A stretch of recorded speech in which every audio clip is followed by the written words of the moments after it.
अस्सलाम वालेकुम RBS base research academy में मां तव्हां सभिनी खे भली कार चवां थो।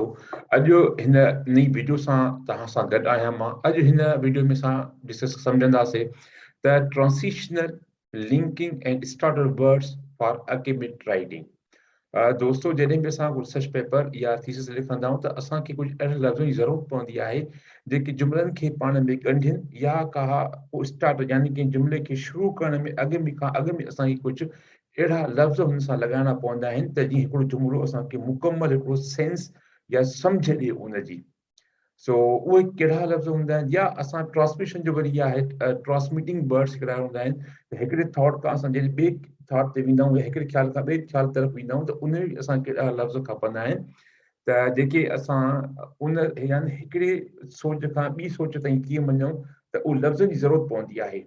इन सां इहो छा थींदो आहे त इहे जॾहिं अल्फाज़ इस्तेमालु कंदा आहियूं त इहे असांजी राइटिंग में हिकिड़ी कोहेसिवनेस पैदा कंदा आहे, हिकिड़ी कंटिन्यूटी पैदा कंदी, हिकिड़ी लिंक जेको आहे ऐं उन खां पोइ हिकिड़ी ब्यूटी हुनखे ॾींदा आहिनि।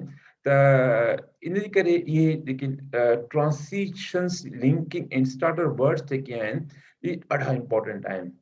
सो इहे छा हूंदा आहिनि, इन जो इस्तेमालु कीअं कजे ऐं इहा कीअं ख़बर पए त कहिड़े वक़्त में कहिड़ा असांखे ज़रूरत पए थी इन अहिड़े क़िस्म जे लफ़्ज़नि जी ज़रूरत पए थी, उहा कीअं ख़बर पए। इहे कुझु सुवाल आहिनि जंहिंजा हिन वीडियो में जवाब तलाश कंदासीं। अचो त पंहिंजी वीडियो खे स्टार्ट कयूं था, पर इन खां अॻु में नालो डॉक्टर रहीम बख्श सूमरो आहे। मां शाबती मसीह सां तालुक़ु रखां थो ऐं अचो त कम्युनिकेशन जी स्टार्ट कयूं था। सो हाणे हिन लिंकिंग इन वर्ड्स खे सम्झण खां अॻु में मां तव्हांखे इहा कुझु कीअं इस्तेमालु थींदा आहिनि कंहिं रिसर्च पेपर में, उहो कुझु मां तव्हांखे ॾेखारणु चाहियां थो। अचो त हिकु रिसर्च पेपर खोलियूं था। दोस्तों, हाणे हिकु रिसर्च पेपर ते अची विया आहियूं। ही research exploring green purchasing behaviour ते आहे। हाणे हिन में असां ॻोल्हींदासीं त असांजा जेके लिंकिंग वर्ड्स कहिड़ा आहिनि जंहिंसां सम्झी सघूं। सो हिन में ॾिसो तव्हां जेके आहिनि इहे थ्रू आउट टाइम हाणे हिकिड़ो स्टार्टर आहे। बिकॉज़ ऑफ दिस रीज़न इहो बि हिकिड़ो स्टार्टर आहे। ऑन द अदर साइड या हाउएवर इहे कुझु अहिड़ा लफ़्ज़ आहिनि जेके असां अक्सर तौर ते इस्तेमालु कंदा रहंदा आहियूं। ठीकु आहे, या जॾहिं बि असां रिसर्च पेपर पढ़ंदा आहियूं त इहे अल्फाज़ असांखे उनमें मिलंदा आहिनि। या इन खां अलावा जो इन अकॉर्डेंस विद आहे या ओइंग टू द सिचुएशन आहे, इहे कुझु या इन द लास्ट सेक्शन आहे अकॉर्डिंग टू फर्दर मोर, खोड़ सारा लफ़्ज़ तव्हांखे नज़र अची रहिया आहिनि। हेंस फोर्थ आहे हाउएवर ऐं according to literature where is, ठीकु आहे, in the same way and for, खोड़ सारा अहिड़ा लफ़्ज़ आहिनि जेके असां अक्सर तौर ते इस्तेमालु कंदा आहियूं। In the light of the above discourse या हेंस ॾिसो तव्हां खोड़ सारा लफ़्ज़ अव्हांखे मिली रहिया आहिनि जेके असांजे जेके लफ़्ज़नि खे जेके उनखे कनेक्ट कंदा हिक ॿिए सां या कॉन्सिक्वेंटली आहे बिकॉज़ ऑफ द अबोव जेको आहे इहे खोड़ सारा इहे लफ़्ज़ आहिनि जेके असांखे अक्सर रिसर्च पेपरनि में मिलंदा आहिनि या असां बि उहे जेके इस्तेमालु कंदा रहंदा आहियूं।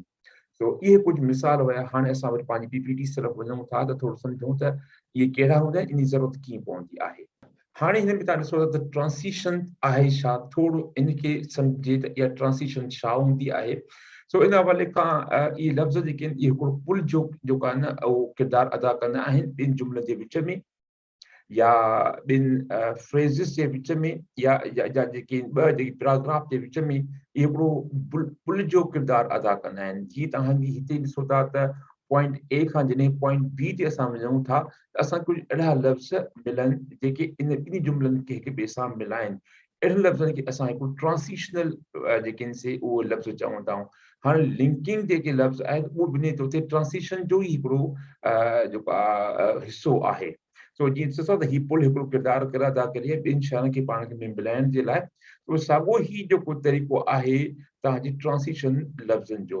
सो इन हवाले खां हेयर यू राइट हेयर, हाणे हिन में असां छा कंदा आहियूं, we are going to help, यानी असां पंहिंजी जेको राइटर आहे उहो हेल्प राइटर जी मदद कंदो आहे to carry out the thought from the, जॾहिं असां हिकु सेंटेंस खां ॿिए सेंटेंस तरफ़ वेंदा आहियूं त असांखे इन लिंकिंग लफ़्ज़नि जी ज़रूरत पवंदी आहे।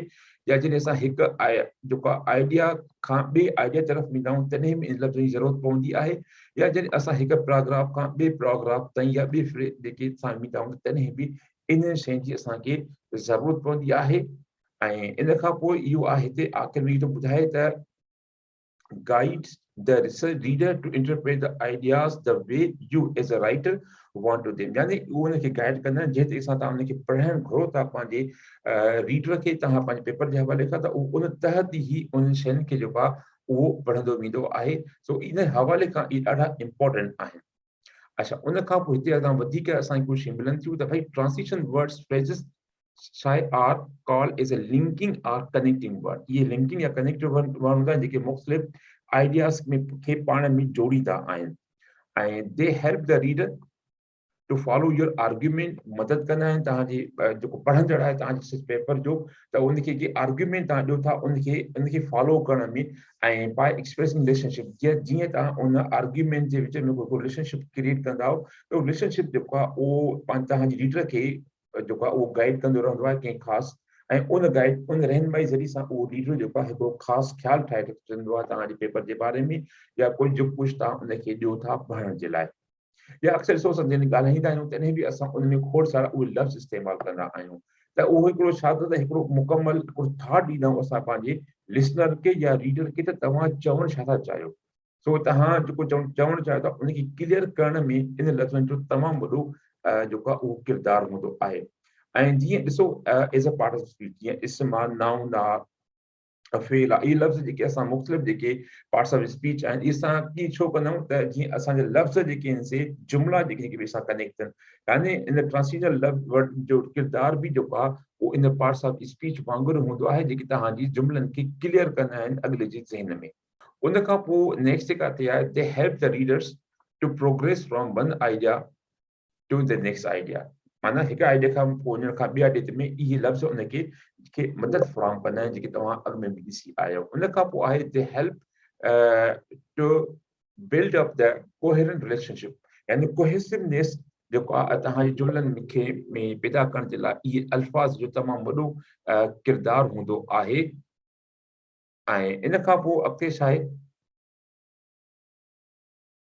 अच्छा हाणे ट्रांसलेशन वर्ड्स जेके एग्जांपल जीअं मूं तव्हांखे अॻु में पेपर में ॾेखारिया साॻा ई हिते बि अची था वञनि त भई जंहिंमें हिकिड़ो मिसाल आहे I ran home and I got there just in time.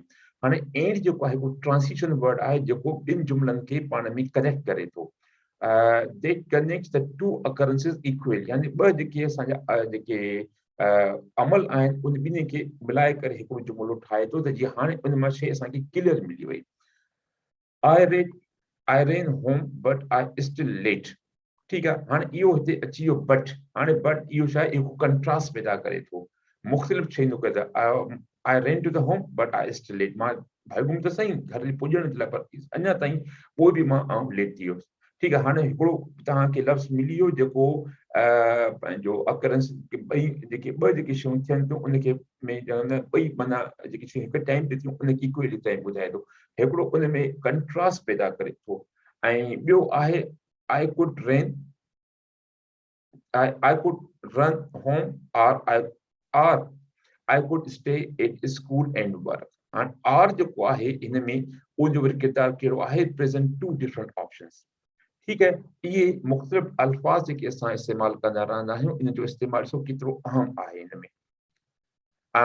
उन खां पोइ वरी कुझु ॿिया बि तव्हांखे मिसाल मिलनि था हिते. मिसाल आहे त I went to a mall after he gave the money. ठीकु आहे यानी हिकिड़ो अमल खां पोइ जेको ॿियो अमल थियो उनखे ॿुधाए थो.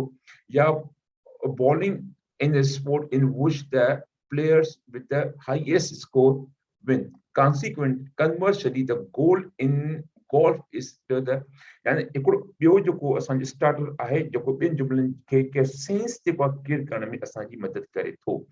ऐं उन खां पोइ ही क्रोनॉलॉजिकल ऑर्डर आहे त भई मां पहिरियों छा कयो पोइ छा कयो. First we are going to fishing, then we will have a ready for the dinner. त यानी पहिरियों अमल उन खां पोइ ॿियो यानी हिकिड़ो क्रोनॉलॉजिकल ऑर्डर में असांखे जेको आहे उन हेल्प कई. ठीकु आहे ऐं उन खां पोइ हाणे हिन में तव्हां ॾिसो था त भई ॿ असांखे मिलनि था. मिसाल simple translations word do not just work as a singular sentence level but can also bring the entire paragraph. यानी हिकिड़े सेंटेंस में था इस्तेमालु करे सघूं पर असां गॾोगॾु असां उनखे हिकिड़े पैराग्राफ में बि इस्तेमालु करे सघूं था. अॻु में जेकी तव्हांखे मां मिसाल ॿुधाया उहे सभु मुख़्तलिफ़ सेंटेंस या जुमिला हुया. हिन में हिकिड़ो पूरो पैराग्राफ आहे. हाणे हिकिड़ो पैराग्राफ आहे विदाउट ट्रांसलेशन वर्ड्स. हाणे मिसाल drawing is all about making the time to master each step mastering the art of drawing does not happen in a day it is a skill that takes a daily practice you need dedication to improve your craft and it is important to burn yourself out and you need to stick with it हाणे ई मुख़्तलिफ़ जुमला आहिनि देखे पाण में असांखे मिलाइणो आहे असांखे कुझु लिंकिंग वर्ड्स या ट्रांसिशनल वर्ड्स जी मदद सां हाणे जॾहिं असां ट्रांसिशनल वर्ड्स लॻायासीं त पोइ ॾिसो उहो साॻियो जुमिलो असांखे केॾो ख़ूबसूरत ऐं हिकिड़ो सेंस पूरो क्रिएट करे थो drawing is all about taking the time to master the each step ॿियनि लफ़्ज़नि में ठीकु आहे हाणे हुन में इहो न हुयो ॿियनि लफ़्ज़नि में मास्टरिंग और the art of the drawing does not happen in a day furthermore वधीक त it is skill that takes daily practice as well as ऐं सां गॾोगॾु डेडिकेशन बि खपंदो आहे so it is important not to burn yourself out but पर हाणे इन जॾहिं असां इहे कुझु लफ़्ज़ जेके आहिनि ट्रांसिशनल लफ़्ज़ लिंकिंग लफ़्ज़ इस्तेमालु कयासीं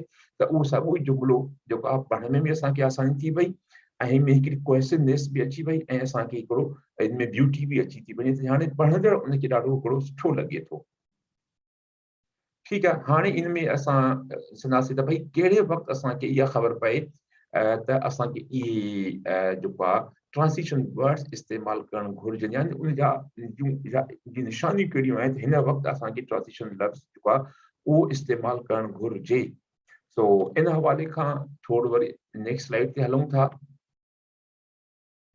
त हाणे पहिरियों जेको असांजो आहे सूरत हाल उन में आहे त section sound to be or abstract ठीकु आहे एब्स्ट्रैक्ट मिले थो या जेको मुख़्तलिफ़ मिले थो इन सूरत हाल में असांखे ज़रूरत आहे त असां उन में ट्रांसिशन वर्ड जेको आहे उहो इस्तेमालु कयूं if the paragraph or sentence you are writing sound abstract transition are needed ठीकु है हाणे जो मिसाल तव्हां ॾिसो था हिकिड़ो आहे त भई original Michael did not have enough money to buy his mom flowers. He was not old enough to get a job. He felt sad on the Mother's Day. ठीक है हिकिड़ो पूरो इनमें टे असां जुमिला आहिनि हाणे इन में असां ॾिसंदासीं त ट्रांसिशन्स हाणे इहो जेको जुमिलो आहे उहो एब्स्ट्रैक्ट आहे यानी मुकमल न आहे ठीक है तो इन हवाले खां असांखे छा करिणो आहे त with this transition Michael did not have the enough money to buy because यानी उनजो रीज़न ॼणो पवंदो because he is not enough they means the old to get a job शायद 18 साल खां पूरो न थियो हुजे घटि हुजे हुनखे जॉब बि थी मिली सघे nevertheless तो तंहिं करे ही जेको आहे he felt mother day जेको आहे so on the shade इन जे करे जेको आहे so ही कुझु हिकिड़ो हुयो तव्हांजी सिचुएशन जंहिंमें तव्हांखे इन सिचुएशन में तव्हांखे जेको आहे ज़रूरत पए थी त असां को न को इन में ट्रांसिशन वर्ड इस्तेमालु कयूं ॿी के सिचुएशन उहा आहे भई trouble following the train of thought यानी जॾहिं हिकिड़ो थॉट आहिनि त उनखे सम्झण में तव्हांखे ॾुखियापि महसूसु थिए थी त उन सूरत हाल में हाणे हिन में आहे त while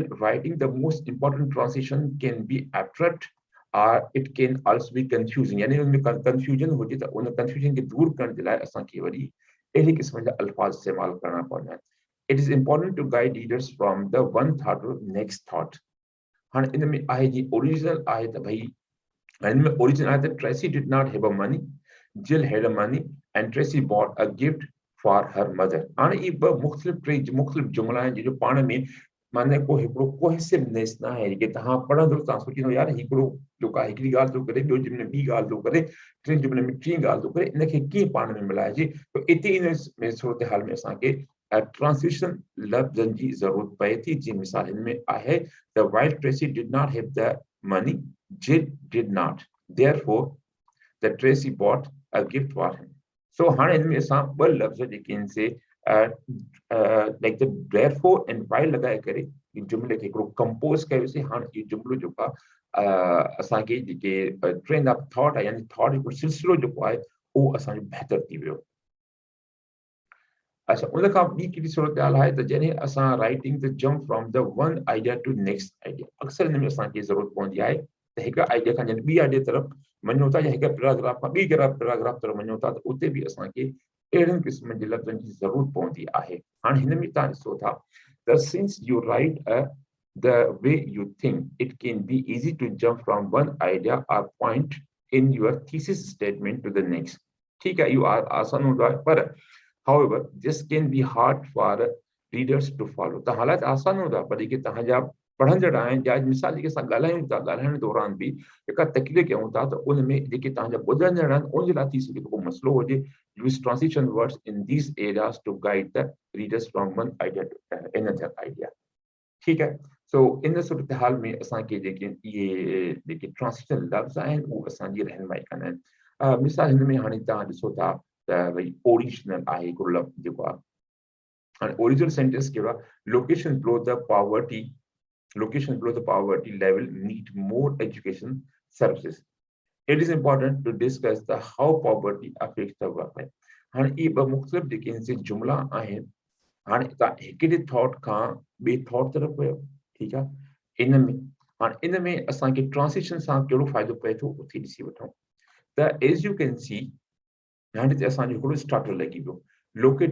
Locations below the poverty line needs more education services. That's इन खां पोइ असांखे छा करणु घुरिजे? It is important to discuss how poverty affect the work life. हाणे तव्हां ॿिनि जुमलनि खे कंपेयर कयो त कहिड़ो वधीक जुमिलो तव्हांखे आसानी सां सम्झ में अचे थो ऐं कंहिंमें जेका असां जॾहिं हिकु थॉट खां ॿिए थॉट ते वञूं था हिते असां हिकिड़ो ट्रांसिशनल वर्ड लॻायोसीं त केॾो बहितर थी वियो जुमिलो. अच्छा.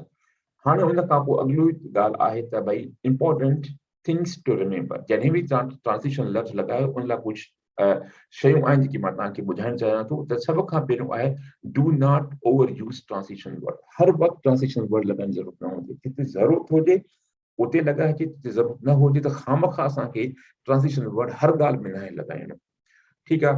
If you use too many transitions, ठीकु है, that your reader might feel like you are not giving them enough credit to make the obvious connection. त यानी तव्हां हुनखे एतिरो आज़ादु कोन था छॾियो त हू पंहिंजा जेके कनेक्शन्स उहो पाण में मिलाए सघे. हर वक़्तु उन में को न को कनेक्टर आहे, हर वक़्तु उन में को न को ट्रांसिशनल जेको लफ़्ज़ तव्हां विझो था त इहो काफ़ी जेको आहे घणो इस्तेमालु करण सां बि इहे ॾुखियाऊं पेश अचनि थियूं. ठीक है. उन खां पोइ आहे make sure understand the word you are using. जेके बि तव्हां लफ़्ज़ हिकिड़ो एज़ जेको लॻायो था एज़ भाई ट्रांसिशन त उन लफ़्ज़ जी माना जी तव्हांखे ख़बर हुजे. घटि में घटि सिंधी में तव्हां माना सम्झियल हुजे त इन जी माना आहे छा. ऐं उन खां पोइ इहो तव्हां लॻायो त नॉट विथ स्टैंडिंग. मिसाल हिकिड़ो लफ़्ज़ आहे या हिते खोड़ सारा ॿिया लफ़्ज़ ॾिसी रहिया आहियो तव्हां. काफ़ी टिपिकल लफ़्ज़ आहिनि. इन जी माना ज़रूरु अचणु घुरिजे तव्हांखे. इन खां अॻु में तव्हां इन जो इस्तेमालु कयो.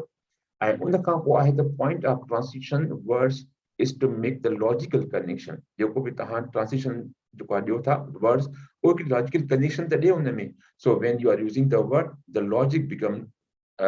Logic becomes loss entirely.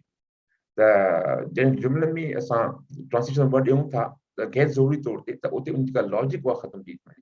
यानी उहो साॻिए लफ़्ज़ सां हिते लॉजिक क्लियर बि थिए थी ऐं गैर ज़रूरी जेकॾहिं असां को लफ़्ज़ ॾियूं था त उन सां असांजी जेका लॉजिक आहे उहा असांजी उहा ख़तम भी थी वञे थी. अच्छा. उन खां पोइ आहे the many transitions words are used at the beginning of the sentence, but some are the too casual and should be avoided academic writing. खोड़ सारा लफ़्ज़ असां जेके आहिनि स्टार्टिंग में ॾींदा आहियूं पर उहे academic writing में असांखे उहे न ॾियणु घुरिजनि. हाणे उनजो मिसाल कहिड़ो आहे? For example never start a sentence with and but or because. इहे असां स्टार्टर आहिनि. ठीक है. इन सां कॾहिं बि तव्हां कोशिशि कयो academic writing में इन सां को बि कोशिशि इहा करणु घुरिजे त इन लफ़्ज़नि सां असांखे को बि जुमिलो इस्तेमालु न शुरू न करणु घुरिजे. That is an advice. ठीकु आहे. Find formal word. बजाए जो इहो इस्तेमालु इन सां बहितर इन खां पोइ वधीक पोइ सुठो लफ़्ज़ इस्तेमालु कयो जेको फॉर्मल हुजे. फिर academic writing जेके हूंदियूं आहिनि या एसे तव्हां लिखंदा आहियो इहे हिकिड़ी फॉर्मल एक्टिविटी आहे. इन में जेके फॉर्मल लफ़्ज़ आहिनि उहे वधीक सुठा लॻंदा आहिनि. कि दोस्तों असां वटि ही सेंटेंस स्टार्टर आहे. ही इन जी जेका सोर्स आहे त तव्हां पाण में डाउनलोड करे सघो था. ऐं ही जेके साॻा ई डॉक्यूमेंट आहिनि उहे मां हिन जी लिंक बि रखी छॾी आहे पंहिंजे हिन वीडियो जे हेठां जितां तव्हां ही डाउनलोड बि करे सघो था. या ही आहे वेबसाइट हितां बि तव्हां वञी करे हिनखे तव्हां डाउनलोड करे सघो था. ट्रांसिशनल वर्ड ऐं यूज़फुल वर्ड्स. हाणे हिन मां पहिरियों जेको असांजो आहे उहो आहे त भई टू इंट्रोड्यूस. यानी तव्हां कंहिं शइ खे इंट्रोड्यूस करणु चाहियो त मिसाल तक में इंट्रोडक्शन असांजा इहे लफ़्ज़ इस्तेमालु थींदा आहिनि. त इहे खोड़ सारा असांजा जेके आहिनि से इहे लफ़्ज़ असांखे हिते मिली रहिया आहिनि, जी वजह सां असां पंहिंजे उन ई जेको असांजो आहे पैराग्राफ उनखे असां ख़ूबसूरत बणाए सघूं था। मिसाल हिन में तव्हां ॾिसो था त this essay discusses the definition of this one are briefly outlined, यानी कुछ स्टार्टर आहिनि, कुछ लिंकिंग वर्ड्स आहिनि, are is justified, are examined, ठीक है। ऐं ॾिसो केॾा हिन में ॾाढा सुठा जेके अल्फाज़ आहिनि। ॿियो आहे त टू कंक्लूड, ख़ासि तौर ते वरी इहे लफ़्ज़ जेके असांजा रिसर्च पेपर जे या जे कंक्लूजन में वेंदा आहिनि, इन summary, to review, in conclusion, to sum up, ये खोड़ सारा लफ़्ज़ आहिनि जेके तव्हां मुख़्तलिफ़ वक़्त ते मुख़्तलिफ़ जेके लफ़्ज़ तव्हां इस्तेमालु कंदो त हू तव्हांजे उन पैराग्राफ हिकिड़ो ब्यूटीफाई कंदा, हिकिड़ो सूम ॾींदा ऐं पढ़ंदड़ खे ॾाढो सुठो मज़ो ईंदो।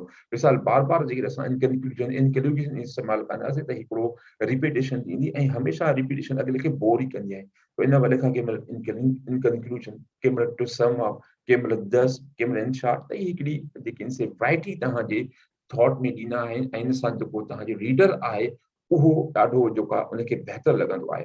या उन खां पोइ जेके असां हिन में आहे त भई कॾहिं कॾहिं असांखे जेको आहे न कंपेयर करणो पवंदो आहे या ॿिनि शयुनि खे जेको आहे कंट्रास्ट करणो पवंदो आहे। इन हवाले खां वरी असां वटि आहिनि जी इन कंपेरिजन टू या कम्प्लीमेंटरी टू दिस वन, ऐं ॿियो आहे कन्वर्सली, इन कंट्रास्ट, खोड़ सारा अल्फाज़ तव्हांखे मिली रहिया आहिनि जेके तव्हां मुख़्तलिफ़ वक़्तनि ते तव्हां इस्तेमालु करे सघो था। टू एड द आइडिया, जंहिंमें आल्सो आहे, फर्दर मोर आहे, मोर इम्पोर्टेंटली, इहे कुझु अल्फाज़ आहिनि। ऐं इन खां अलावा वरी to present uncommon or rare ideas, ठीकु आहे। सो उन हवाले खां is uncommon or rare, seldom, a few or very few people कॾहिं कॾहिं असां इस्तेमालु कंदा आहियूं या few researchers सां ॻाल्हि कंदा आहियूं, rarely it occurs, अहिड़े क़िस्म जा लफ़्ज़। या to present some common wide spread idea, जेको तमामु घणो थो थिए जेके अहिड़ी शयूं त उनमें ऑलमोस्ट ऑल कॉमनली आहे, दी मेजॉरिटी आहे। त इहे कुझु असांजा अल्फाज़ आहिनि जेके असां इस्तेमालु करे सघूं था। उन खां पोइ टू प्रेज़ेंट इनकन्क्लूसिव आइडिया, जेके अञा पूरी शयूं न आहिनि, उन हवाले खां हिकु आइडियाज़ तव्हां ॾेई सघो था। त उन में तव्हां पर हैप्स तव्हां वटि लफ़्ज़ आहे जंहिंमें तव्हां ॿुधाए सघो था भई तव्हां पाण खे पक कोन्हे या पॉसिबल या माइट बी, मे इंक्लूड, ठीक है। ये कुछ लफ्ज़ आहिनि to give the some more example, ठीक है। फॉर द जेके वधीक कंहिं शइ खे एग्जाम्पलीफाई करणु चाहियो था, त टू इलस्ट्रेट आहे, टू एग्जाम्पलीफाइज आहे, इज ऑब्जर्व, सपोर्ट, खोड़ सारा ई अल्फाज़ तव्हांखे मिली रहिया आहिनि। या टू शो कंहिं शइ जे विच में रिलेशनशिप क़ाइमु ॿुधाइणो आहे, त उन लाइ खोड़ सारा ॾाढा सुठा सुठा असांजा स्टार्टर ऐं असांजे ट्रांसिशन लफ़्ज़ असांखे मिली रहिया आहिनि। Evidence suggests show after examining, considering, it can be concluded that, ठीक है, subsequently the result, the link, so खोड़ सारा असांखे हिन में सुठा जेके असांजी स्टार्टर ऐं असांजी ट्रांसिशन मिलनि था। मिसाल ही परहैप्स हिकिड़ो स्टार्टर आहे, फॉर एग्जाम्पल हिकिड़ो स्टार्टर आहे, एस कैन बी सीन, इहो हिकिड़ो जेको आहे असांजो ट्रांसिशनल या लिंकिंग लफ़्ज़ आहे। सपोर्ट बि असांजी लिंकिंग, यानी असां मे बी जंहिंमें ॾिसो टे डॉट आहिनि, आख़िर में टे डॉट आहिनि, अहिड़े क़िस्म जा लफ़्ज़ इहे असांजी लिंकिंग या ट्रांसिशनल आहिनि। ऐं जेकी पोयां आख़िर में असांखे टे डॉट मिलनि था, इहे असांजा स्टार्टर आहिनि। अच्छा, उन खां पोइ हेठि अञा वेंदासीं त to present prior or background idea, त इन हवाले खां इन पास्ट, कस्टमरली, प्रायर, प्रीवियसली, ठीक है, at the time of the formally. उन खां पोइ to present the ideas other side, यानी कंहिं ॿिए जी ॻाल्हि असां चऊं था त according to this one and according to this one explain by so and so, however they stated that, for example, they suggested, for example, so ही ॾाढा सुठा लफ़्ज़ असांखे मिली रहिया आहिनि जेके असां मुख़्तलिफ़ वक़्तनि ते पंहिंजे उन टेक्स्ट में विझी करे असां उनखे इनरिच करे सघूं था। इन खां अलावा हिकिड़ो ॿियो बि मां तव्हांखे ॾेखारींदो हलां त ही बि आहे जंहिंमें तव्हां ॾिसो था, ही साॻियो ई जेके तक़रीबन असांजा लफ़्ज़ आहिनि, ट्रांसिशनल वर्ड्स, फ्रेज़िस आहिनि, ठीकु आहे। ही आहे असांजो इफेक्ट का, ऐं हिन खां पोइ इहा अपोज़िशन, लिमिटेड जेका लिमिटेशंस या कंट्राडिक्शन जे लाइ, ठीकु आहे। या किथे असांखे कॾहिं कॾहिं असांखे एग्री थियणो पवंदो आहे, एडिशन मिले, खोड़ सारा लफ़्ज़ अव्हांखे साॻी बुनियाद ते इहे सभु शयूं मिली रहियूं आहिनि। त अच्छा, उन खां अञा थोरो हिन डॉक्यूमेंट में हेठि हलूं त ई कास्ट, कंडीशन एंड पर्पस आहे। उन खां पोइ असांखे कंक्लूशन आहे, ऐं उन खां पोइ असांखे तव्हां ॾिसो था टाइम क्रोनोलॉजिकल ऑर्डर में असांखे लिखिणो आहे, the after this one later, या एट द प्रेज़ेंट टाइम, या फर्स्टली सेकेंडली जेका ये सब लफ़्ज़ असांखे अक्सर इस्तेमाल या सब ऑर्डिनेटिंग आहिनि या कंजक्शंस असांखे कॾहिं इस्तेमाल करणा पवंदा आहिनि। ठीक है, ये सब शयूं असांखे हिते मिली वेंदियूं कंडीशंस आहिनि या उन खां पोइ असांजो कोरिलेटिव आहे as and as just as ओ एस। इहे खोड़ सारा जेके आहिनि से जेकी मिसाल मूं तव्हांखे साम्हूं लफ़्ज़ ॾिना आहिनि तक़रीबन चवनि था 200 खां अहिड़ा तक़रीबन 200 खनि इहे वर्ड्स आहिनि जेके असांखे इस्तेमालु करणा पवंदा आहिनि पंहिंजे जुमिलनि खे हिक ॿिए सां ॻंढण में। ठीक है, सो इन हवाले खां अॼु जो लेक्चर एसि ताईं पूरो कयूं था हिन वीडियो में। उम्मीद कयां थो त ॿिनि वीडियो वांगुरु ही बि वीडियो तव्हांखे पसंदि आई हूंदी। जेकॾहिं पसंदि आई आहे ऐं जे मुनासिबु सम्झो त हिनखे लाइक बि करे वठो, को कमेंट बि करे वठो, या अञा वधीक मुनासिबु सम्झो त हिन चैनल खे सब्सक्राइब कंदो तव्हांजी महिरबानी थींदी। आख़िर में वरी इंशाल्लाह जल्द तव्हां सां ॿी कंहिं वीडियो में मिलंदासीं। तव्हांजी तमामु वॾी महिरबानी।